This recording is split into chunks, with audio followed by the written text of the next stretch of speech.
পবিত্র কোরআনে বনি ইসরায়েল নামে একটি সূরা আছে, যেখানে বনি ইসরায়েলের অতিশয় অহংকারী হয়ে ওঠার কথা বলা হয়েছে তারা বিপর্যয় সৃষ্টির কারণে তারা কঠিন পরিস্থিতির মুখোমুখি হয়েছে। এমনকি ইসরায়েলের বর্তমান কৃতকর্মের বিষয়েও পবিত্র কোরআনে ইঙ্গিত রয়েছে। বিস্তারিত আবদাল হোসেনের প্রতিবেদনে। পবিত্র কোরআনের সূরা বনি ইসরাইলের 4 নম্বর আয়াতে মহান আল্লাহ ঘোষণা করেন, আর আমি বনি ইসরায়েলকে জানিয়েছিলাম যে তোমরা পৃথিবীতে দুবার বিপর্যয় সৃষ্টি করবে এবং তোমরা অতিশয় অহংকারী হয়ে উঠবে। মহান আল্লাহর এই ঘোষণা থেকে পরিষ্কার যে বনি ইসরায়েল পৃথিবীতে দুবার বিপর্যয় সৃষ্টি করবে। প্রথমবার বনি ইসরায়েলিরা ক্ষমতাধর হয়ে আল্লাহর নবীদের হত্যা এবং বন্দী করার মতো ঘটনা ঘটিয়েছে। এর মধ্যে নবী শাহ আলাইসাল্লামকে হত্যা এবং আরমি আলাইসাল্লামকে বন্দী করার ঘটনার বর্ণনা পাওয়া গেছে। এর শাস্তিস্বরূপ মহান আল্লাহ বেবিলনের অগ্নিপূজক শাসক বখতে নাসরকে ইহুদিদের ওপর আধিপত্য দান করেন।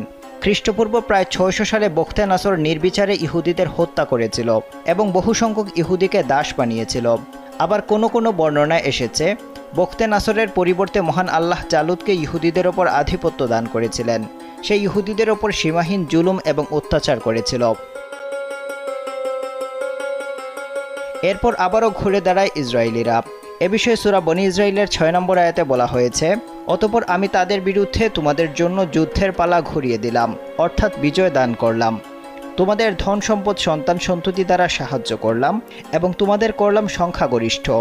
অর্থাৎ বখতে নাসর জালুতের জুলুমের পর মহান আল্লাহ আবারও বনি ইসরায়েলকে ক্ষমতাধর করেন।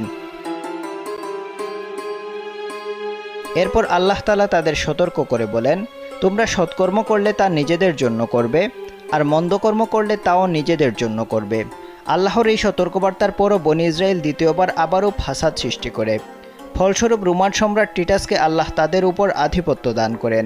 সে জেরুজালেমের উপর আক্রমণ করে লাশের গাদা লাগিয়ে দেয়। শত শত ইহুদিকে বন্দী করে তাদের ধন সম্পদ লুটে নেয়।